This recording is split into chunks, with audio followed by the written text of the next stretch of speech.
putting an end to identity politics. This is the Kevin Jackson Radio Show. I'm not a big fan of Steve Jobs, personally. What are you talking about? I don't know. I just don't understand what the big deal was with that guy. I don't get it. He's like Edison. I don't know. He invented all this stuff to everybody. What are you talking about? Did he?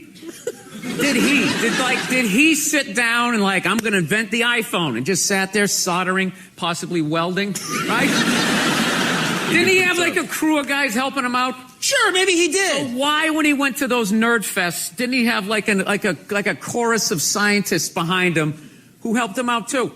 He walked out like he was Tesla, tapping into electricity. I'm not with you. I think he just kind of told people what to invent. He just kind of came in I want my whole music collection in that phone.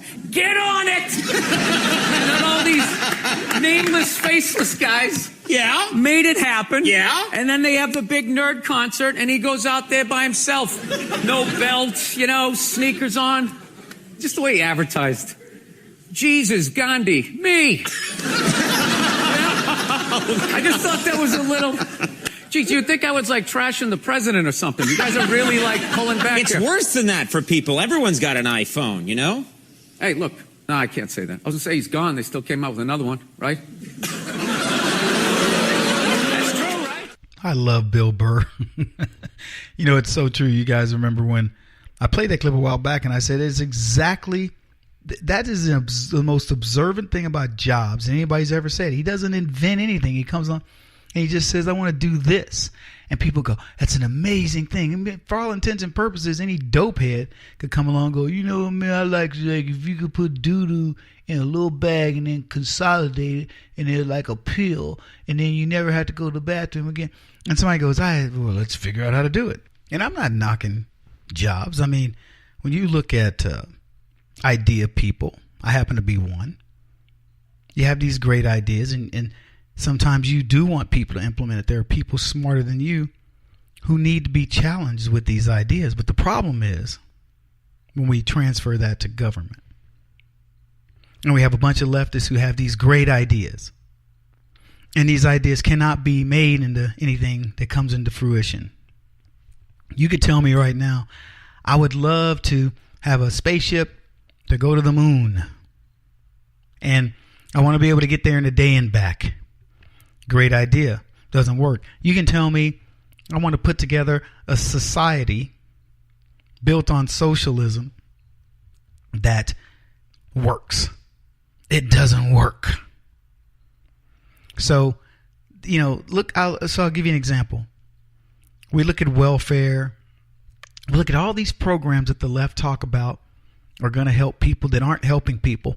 And then worse than that, you look at them and not only are they not helping people, they're teaching people how to defraud the government.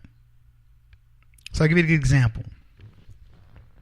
7 South Carolina women who received food stamps as part of a $5 million food stamp fraud scheme pleaded guilty of defrauding the government of more than $20,000 at a store at Rock Hill. Now, their part of it was pretty small. 7 women in South Carolina. But the fraud is $5 million. And in the scheme of things, that's a drop in the bucket to the government.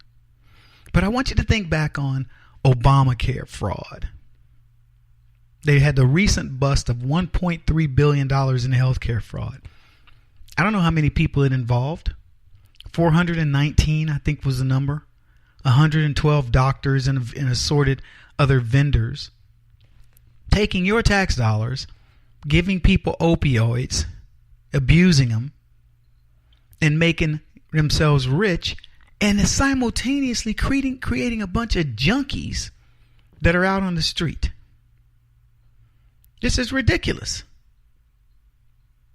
So when I hear these leftists talk about, oh, look at all the rich people getting rich, and I think to myself, perhaps we need to stop them too.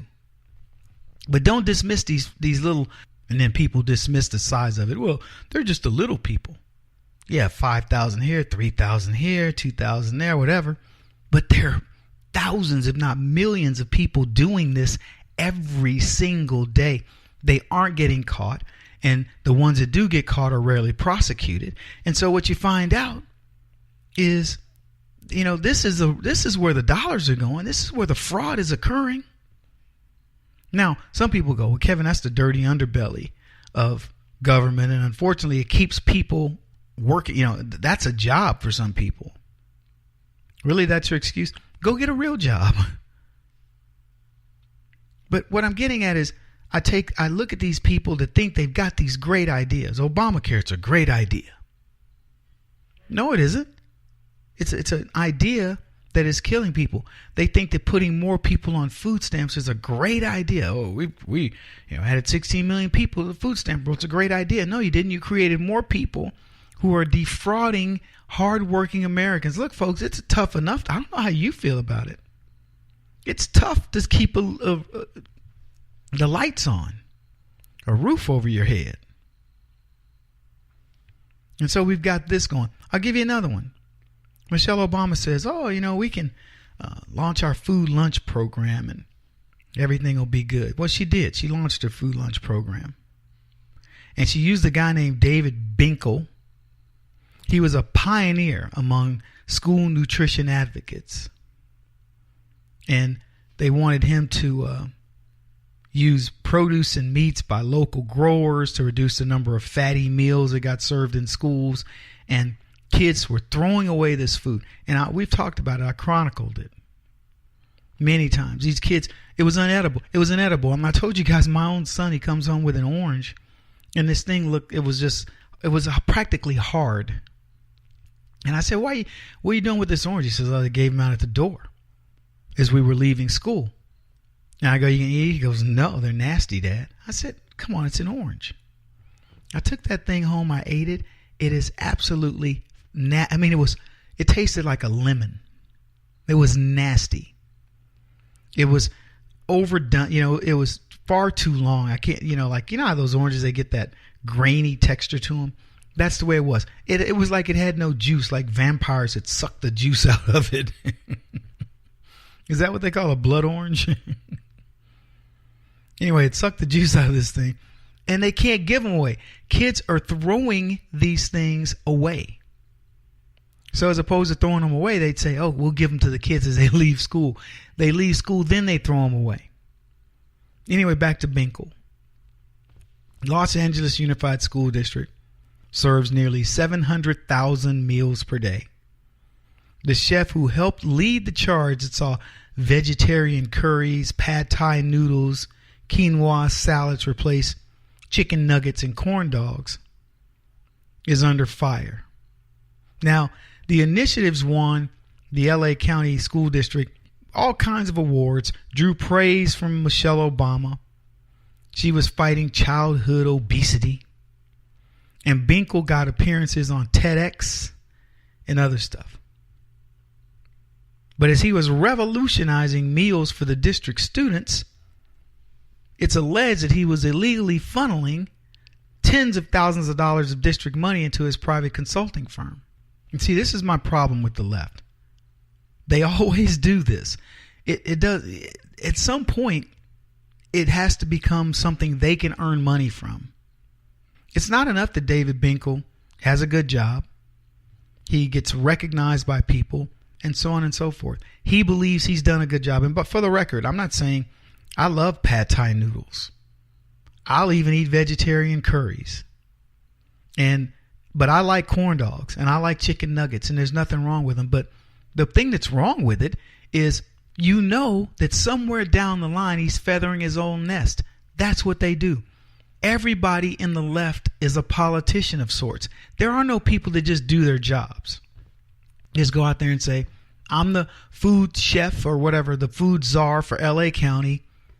Bada bing, bada boom. They can't just do that. So they say he's got about 65 grand of the district's money in his firm. And of course, he pocketed some of it. And he's supposed to be helping the kids. I'll tell you this.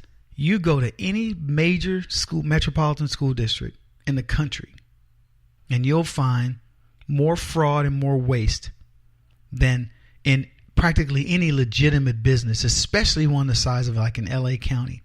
Dallas County, I told you guys about one of the big scandals that happened there. Guy built $2 million homes, one for himself and one for his friend, after being a whistleblower. This is happening all over the country, folks.